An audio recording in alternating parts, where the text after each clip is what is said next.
Dream Team? It's your boy D Neil back with another reaction video, guys. Here we are with Only Fools and Horses Season 4 Episode 3, Major Star. Before we dive in, make sure you guys subscribe to the channel, ring notification bell, give the video a thumbs up so it gets suggested. Oh my god! You're a bit cheesed off, sir. George, the day this war began, I was cheesed off. Within 10 minutes of you turning up, I'd finished the cheese and moved on to the coffee and cigars. And at this late stage, I'm in a cab with two lady companions on my way to the Pink Pussycat in Lower Regency. Because if you are cheesed off, sir, you know what would cheer you up? And that's a Charlie Chaplin film. Oh, I love old chappers. Don't you, Cap? Unfortunately, no, I don't. I find this film's about as funny as getting an arrow through the neck and then discovering there's a gas bill tied to it. Pardon, sir, but come off. His films are ball-beltingly funny. Well, all right, let's consult the men for a casting vote, shall we, Baldrick? Sir! Charlie Chaplin, Baldrick, what do you make of him? Oh, sir, he's as funny as a vegetable that's grown into a rude and amusing shape, sir. So you agree with me? Not at all funny. So you agree with me? Not at all funny. I played fair in that last film of his. When he kicked that fellow in the backside, I thought I'd die. Well, if that's your idea of comedy, we can provide our own without expending a halfpenny for the privilege. Oh, no, of course not, sir. But you see, Chaplin is a genius. He certainly is a genius, George. He invented a way of getting paid $1 million a year for wearing a pair of stupid trousers. Did you find that funny, Baldrick? What funny, sir? That funny? No, sir. And you mustn't do that to me, sir, because that is a bourgeois act of repression, sir. What? And you smelt it, sir. There's something afoot in the wind. The huddled masses yearning to be free. Baldrick, have you been to the diesel oil again? No, sir, I've been supping the milk of freedom. Already our Russian comrades are poised on the brink of revolution. And here too, sir, the huddled what's-names such as myself, sir, are ready to throw off the hated oppressors like you and the lieutenant. Present company accepted, sir. Clean out the latrines. Yes, sir, right away, sir. You see, now the reason why Chaplin is so funny is because he's part of the great British music hall tradition. Oh, yes, the great British music hall tradition. Two men with incredibly unconvincing Cockney accents going, what's up with you then? What's up with me then? Yeah, what's up with you then? Oh, right round off, that's what's up with me. Right round off, yeah, right. Now, sir, that was funny. Oh You should go my on the board god. yourself. Thank you, George, but if you don't mind, I'd rather have my tongue beaten wafer thin by a steak tenderizer. God dang. You don't mind? I'd rather have my tongue beaten thin by a steak tenderizer. Shit. And stapled to the floor with a croquet hoop. Sir, it's all over the trenches. We'll mop it up then. No, sir, the news. The Russian Revolution have started. The masses have risen up and shot all their knobs. Well, hurrah! Oh no, the bloody Russians are pulled out of the war. Well, we soon saw them off, didn't we, sir? Miserable, slant-eyed, sausage-eating swine. The Russians are on our side. And they've abandoned the Eastern Front. And they've overthrown Nicholas II, who used to be bizarre. It used to be the Tsar, Baldrick. The point is that now the Russians have made peace with the Kaiser. At this very moment, over 750,000 Germans are leaving the Russian front and coming over here with the express purpose of using my nipples for target practice. There's only one thing for it. I'm going to have to desert, and I'm going to do it right now. Are you leaving us, Blackadder? No, sir. Well, I'm relieved to hear it, because I need you to help me shoot some deserters later on. There have been subversive mutterings amongst the men. You'll recall the French army last year at Verdun, where the top echelons suffered from horrendous uprisings from the bottom. Yes, sir, but surely that was traced to a shipment of garlic eclairs. It was Bolshevists, plain Bolshevists. And now that the Ruskies have followed suit, I'm damned if I'm going to let the same thing happen here. Oh, and what are you going to do about it, sir? We're going to have a concert party to boost the men's morale. A concert party? Well, hurrah! Oh my God. You fancy an evening? Concert party? That's it? That's the best we can do to boost the man morale? My boy Blackadder said, nah, bro. Russia done made peace with the cause of the Germans coming. We got to get out of here. We got to go, and I got a dessert now. At a concert party, Blackadder? Well, frankly, sir, I'd rather spend an evening on top of a stepladder in no man's land, smoking endless cigarettes through a luminous balaclava. I didn't think it would be quite your cup of tea. But I do need someone to help me organize it, you know. Obviously not a tough, grizzled soldier like yourself, but some kind of damp-eyed Nancy boy who'd be prepared to spend the rest of the war in the London Palladium. The show is going to the London Palladium, sir. Oh, yes, of course. It's no good crushing a revolution over here, only to get back home to Blighty and find that everybody's wearing overalls and breaking wind in the palaces of the mighty. Good point, sir. Now, the thing is, Blackadder, finding a man to organize a concert party is going to be damn difficult. So I've come up with rather a cunning set of questions with which to test a candidate's suitability for the job. Oh, and what sort of questions would these be, sir? Well, the first question is, do you like Charlie Chaplin? Dismissed, Lieutenant. Do you like Charlie Chaplin? Yes, that is a good question for a candidate. To which my answer would, of course, be, yes, I love him. Love him, sir. Particularly the amusing kicks. That's funny, sir, because I thought you said... Goodbye, George. And the second question is, do you like music hall? Ah, yes, another good question, sir. Again, my answer would have to be yes. Absolutely love it. Oops, Mr. Rothschild, how do you Yes. Well, you see, it's my view, Blackadder, that the kind of person who would answer yes to both of those questions would be ideal for the job. Wait a minute. What, sir? Why, without knowing it, Blackadder, you've inadvertently shown me that you could do the job. Yes, sir. You have, sir. And I want you to start work straight away. A couple of shows over the weekend, and if all goes well, we'll start you off in London next Monday. Oh, damn. If you need any help fetching and carrying and backstage and so on, I'll lend you my driver if you like. Bob! Driver Parkhurst reporting for duty, sir. All right, at ease, Bob. Stand easy. Captain Blackadder, this is Bob. Bob. Good morning, sir. Unusual name for a girl. Yes, Bob. I like Barb or Bob. Bob, for sure. Bob or Barb. You're saying Bob. I'm going with Barb because why would she be named Bob? Why? Well, yes, it would be an unusual name for a girl, but it's a perfectly straightforward name for a young chap like you, eh, Bob? Now, Bob, I want you to bunk up with Captain Blackadder for a couple of days, all right? He's such an idiot. He's such an idiot. Yes, sir.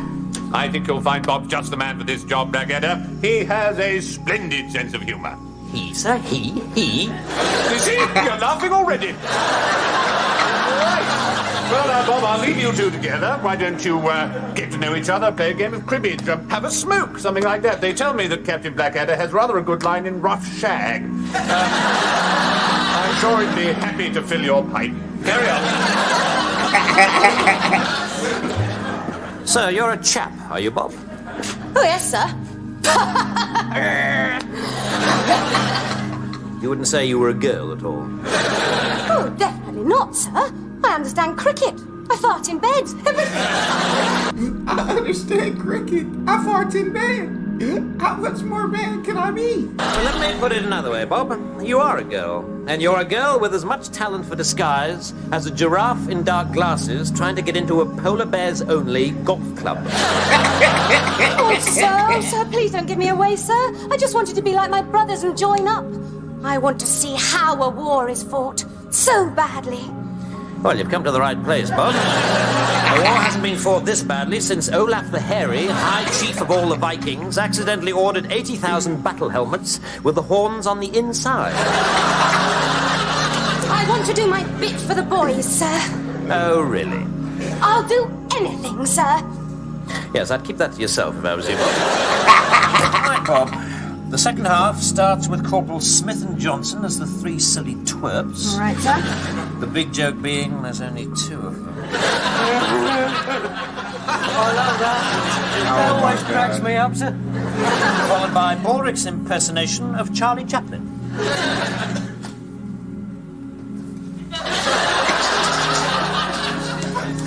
Yes. Bob, take a telegram. Yes, sir. Mr. C. Chaplin, Senate Studios, Hollywood, California. Congrats, stop. Have discovered only person in world less funny than you. Baldrick, stop. Yours, E. Blackadder, stop. Owen, put a P.S. Please, please, please, stop. And then after that, we have, ladies and gentlemen, the highlight of our show. Ta-da!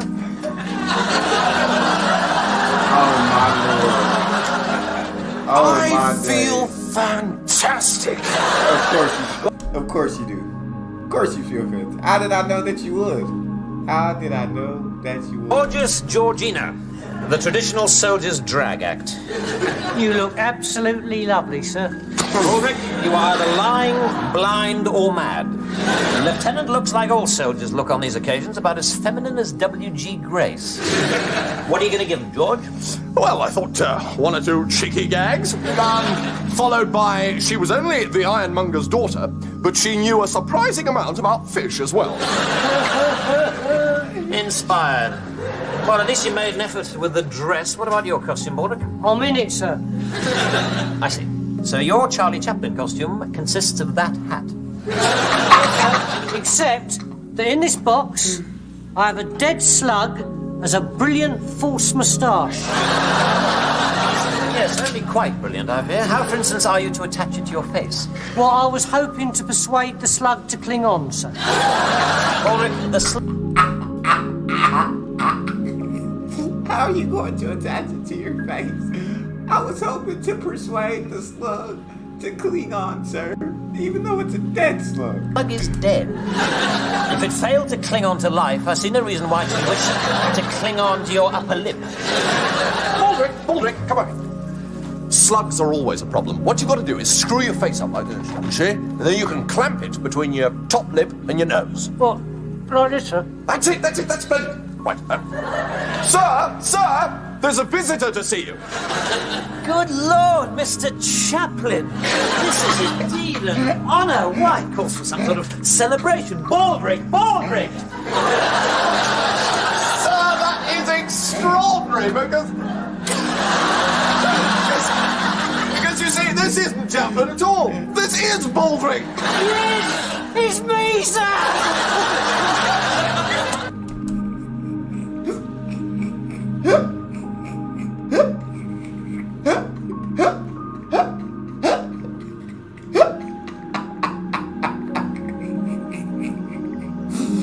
That's perfect. That's perfect. The sarcasm, the unawareness of the sarcasm. It's also perfect. I know. I was in fact being sarcastic. Oh, I see. Everything goes above your head, doesn't it, George? You should go to Jamaica and become a limbo dancer.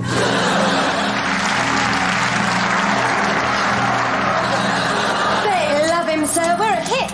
Yes, in one short evening, I've become the most successful impresario since the manager of the Roman Colosseum thought of putting the Christians and the lions on the same bill. Sir, some people seem to think that I was best. Would you agree? Baldrick, in the Amazonian rainforests, there are tribes of Indians as yet untouched by civilization who have developed more convincing Charlie Chaplin impressions than yours. Oh, thank you very much, sir. He's coming off. What do you think, Bob? What more? God, I love the theatre. It's in my blood and in my soul. Baldrick, put those in some water, will you? Yes, sir. Oh my days. I need that applause in the same way that an ostler needs his osel. Well done, sir. No, really, I was hopeless. I mean, tell me honestly, sir, I was, wasn't I? Well- No, come on, sir, up with it, because I need to know, really, I was hopeless. No, You're trying to be nice, and that's very sweet of you, sir, but please, come on, I can take it, I was hopeless. George, you were bloody awful. You were bloody awful. But you can't argue with the box office. Personally, I thought you were the least convincing female impressionist since Tarzan went through Jane's handbag and ate her lipstick. But I'm clearly in a minority. Look out, London. Here we come.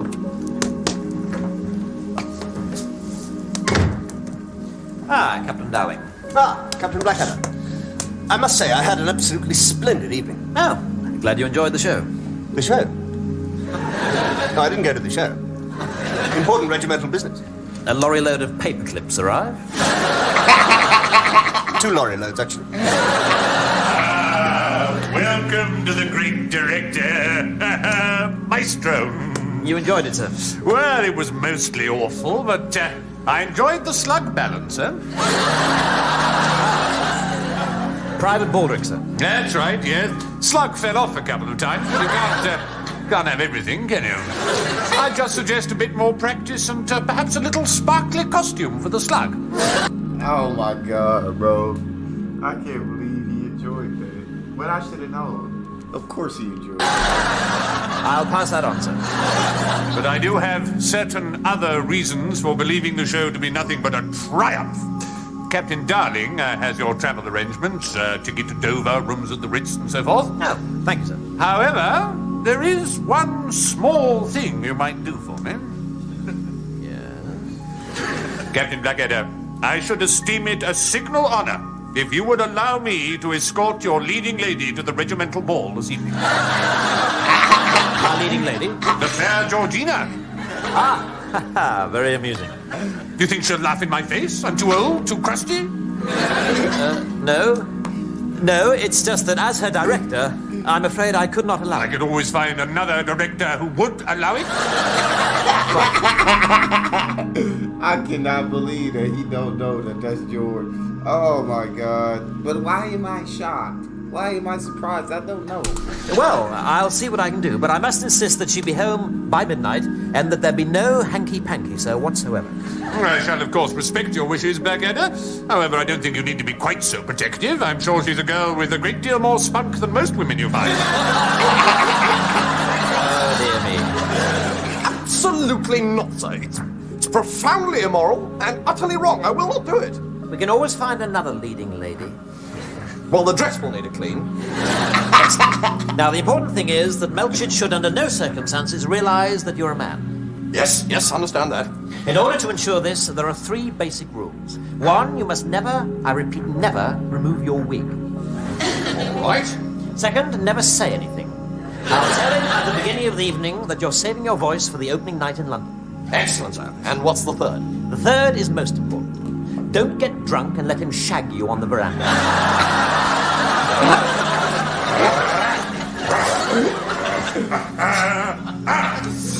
How do I look, darling? Girlbait, sir. Pure bloody girlbait. Moustache? Bushy enough?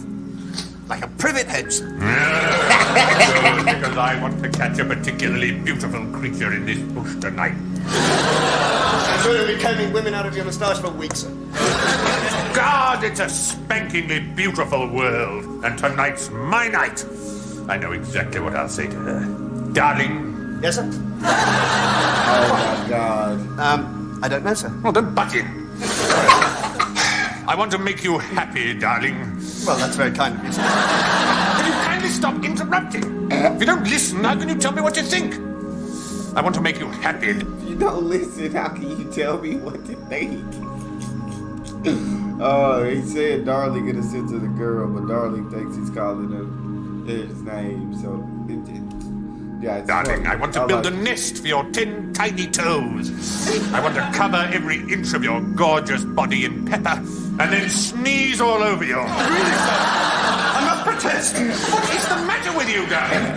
Well, it's just all so sudden, sir. I mean, the nest bit's fine, but the pepper business is definitely out. How dare you tell me how I may or may not treat my beloved Georgina? Georgina? Yes, I'm working out what I want to say to her this evening. Oh, yes. Of course. Thank God. All right? Yes, sir. Listening, sir.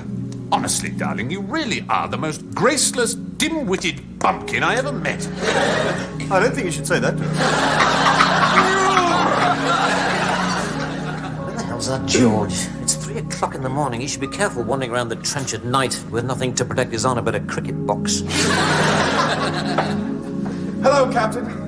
About time. Where the hell have you been? Oh, I don't know. It's all been like a dream, my very first ball. The music, the dancing, the champagne. My mind is a mad whirl of half-whispered conversations with the promise of indiscretion ever hanging in the air. Oh, did that old stoat Melcher try for a snog behind the fruit cup? Certainly not. General behaved like a perfect gentleman. We tired the moon with our talking about everything and nothing. The war, marriage, proposed changes to the LBW rule. Melcher isn't married, is he? No, all his life he's been waiting to meet the perfect woman. And at last, tonight, he did. Some poor unfortunate had old Walrus face dribbling in her ear all evening, did she? Well, yes, as a matter of fact, I did have to drape a napkin over my shoulder, yes. George, are you trying to tell me that you are the General's perfect woman? Well, yes, my I God. rather think I am. Oh, thank God the horny old Yes, I rather think I am. blighter didn't ask you to marry him. Oh my God. Did? No. Well, how did you get out of that one? Well, to be honest, sir, I'm absolutely certain that I did. What? Well, you don't understand what it was like, sir. You know, the candles, the music, the huge moustache. I don't know what came over me. You said yes. Oh, after all, sir, he is a general. I didn't really feel I could refuse. He might have had me court-martialed. Whereas, on the other hand, of course, he's going to give you the Victoria Cross when he lifts up your frock on the wedding night and finds himself looking at the blast turkey in the shop. Yes, I know it's a mess of it. You see, he got me squiffy, and then when he looked into my eyes and said, "Chipmunk, I love you." Chipmunk! Yeah, but it's his special. You gotta just say, now you just gotta say that Georgina ran off. You can't use George as Georgina anymore. Georgina's gone. She ran off, and that's all you can do at this point, Blackadder. Blame for me, you see. He says my nose looks just like a chipmunk's. Oh, God! We're in serious trouble here. If the General ever finds out that gorgeous Georgina is in fact a strapping 6-footer from the rough end of the trench, it could precipitate the fastest execution since someone said, "This Guy Fawkes bloke, do we let him off or what?"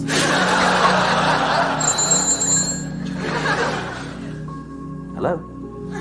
Yes, sir. Straight away, sir. That was your fiancé, Chipmunk. He wants to see me. If I should die, think only this of me. I'll be back to get you.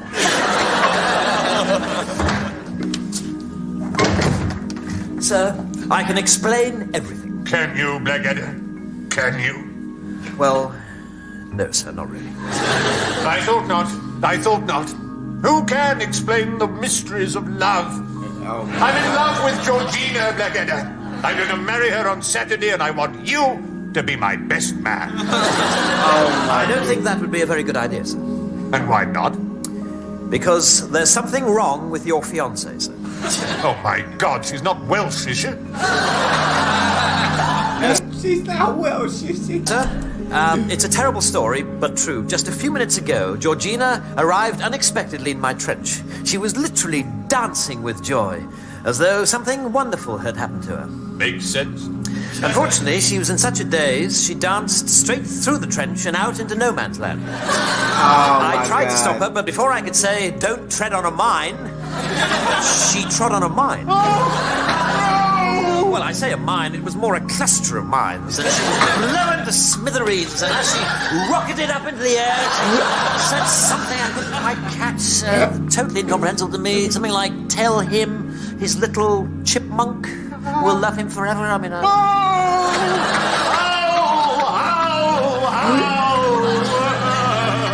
It's heartbreaking, sir. I'm sorry, sir. Oh, well, can't be helped. It's jolly bad. He got over her pretty quickly. Oh, well, get me up. Get me. Back, sir. Hey-ho. And of course, on top of everything else, without your leading lady, you won't be able to put on the show. So no show, no London Palladium. On the contrary, I was simply intending to rename it the Georgina Melchett Memorial Show.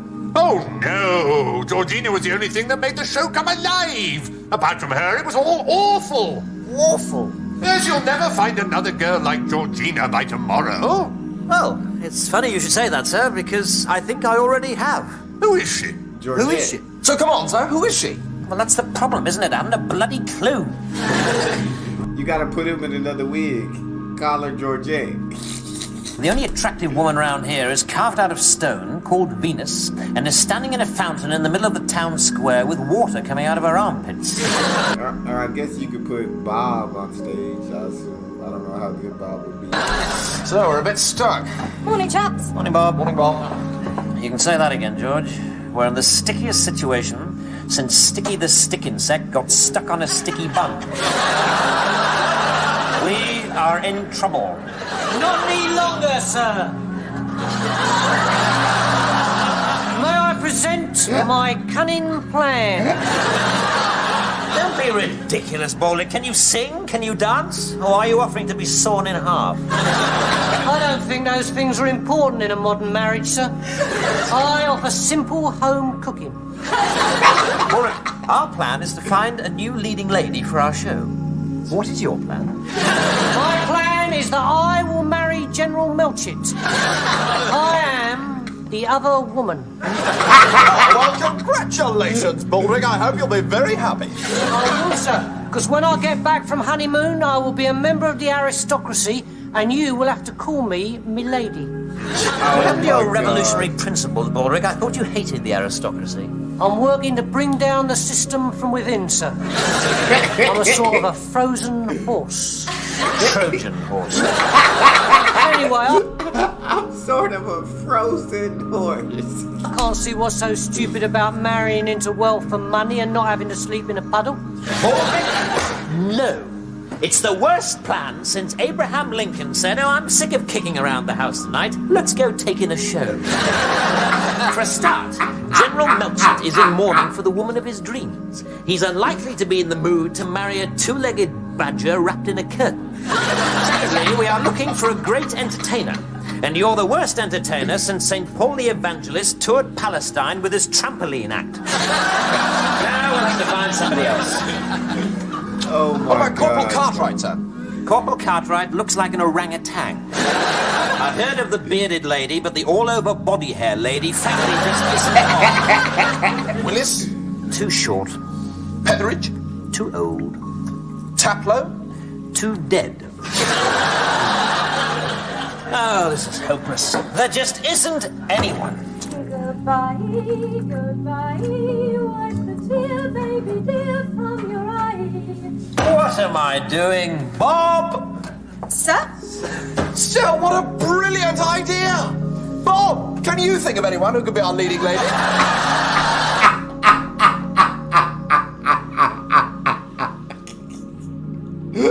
Persona.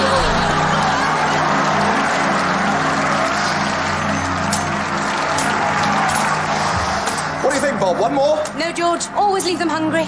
Congratulations, Bob. I have to admit, I thought you were bloody marvellous. Thank you, sir. Permission to slip into something more uncomfortable, sir. Permission granted. Oh, sir, it's going to be wonderful. Not just for me, but for my little partner, Graham. Doing our Charlie Chaplin all around the world. Yes. From Shaftesbury Avenue to the Côte d'Azur, they'll be saying, "I like the little black one, but who's that Burke he's sitting on?" I'm not with you, sir. Of course not. But don't worry, we'll have years in luxury hotels for me to explain. Now you two get packing, get packing. The boat train leaves at 6 and we're going to be on it. Blackadder. Ah, darling, everything all right? Oh, yes. Got the tickets? Oh, yes. Ah. Blackadder?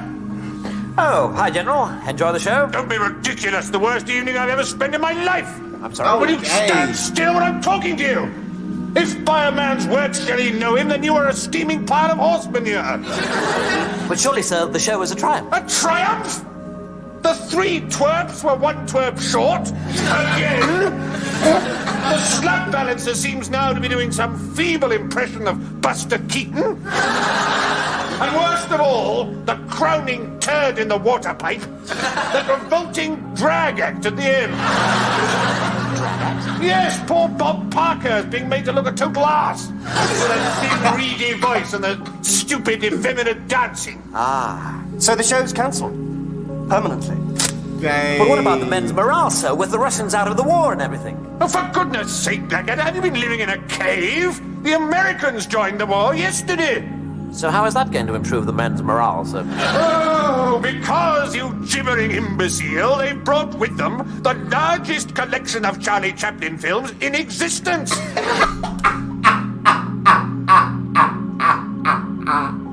They brought with them the largest collection of Charlie Chaplin films in existence. Oh, I lost patience with you. Fill him in, darling. Yes, sir. We received a telegram this morning from Mr. Chaplin himself at Senate Studios. Twice nightly screening of my films in trenches. Excellent idea. Stop. But must insist E. Blackadder be projectionist. Stop. And yes, don't let him ever stop. Oh, great. No hard feelings, eh, Blackadder? Not at all, darling. Care for a licorice also?